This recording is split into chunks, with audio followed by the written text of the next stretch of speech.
everyone, we are going to do a couple sample problems on elimination.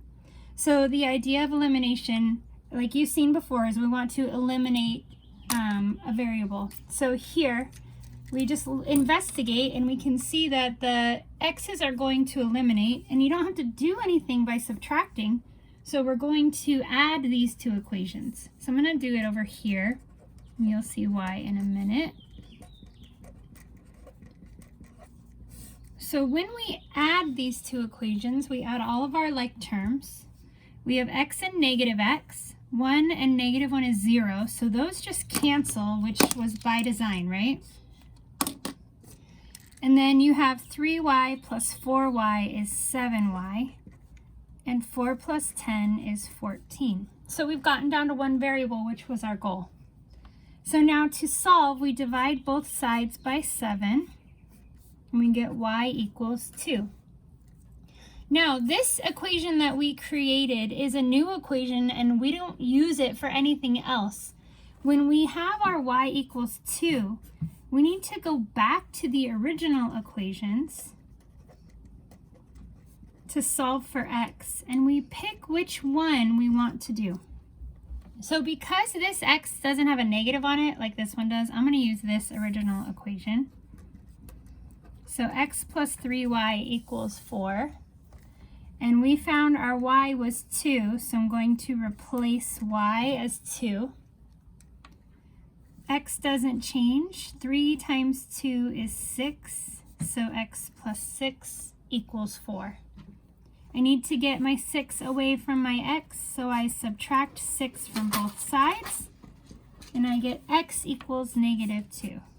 So my answer in proper format is the coordinate negative 2, 2.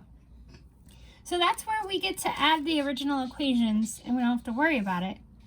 The other types of equations we looked at on Delta Math were equations where you had to subtract. So here you can see the y's are going to cancel, but if you remember from the previous assignment, they don't just cancel by adding.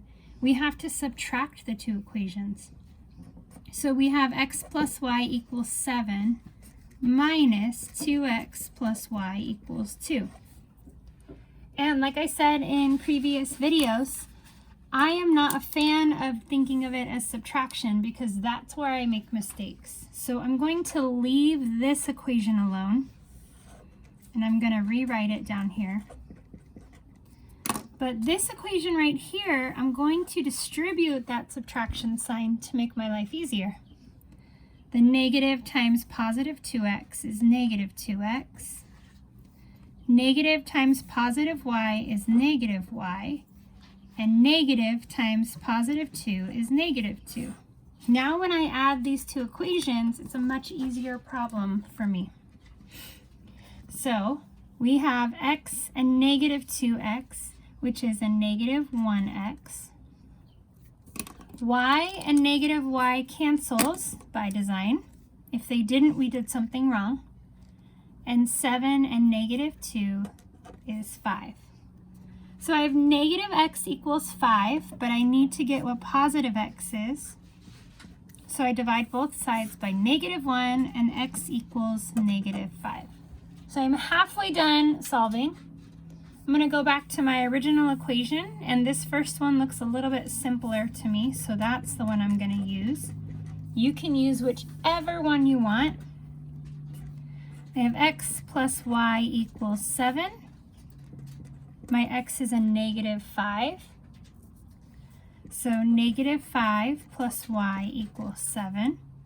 I need to get my y alone, so the opposite of negative 5 is positive 5. Those cancel, and I'm left with y equals 12.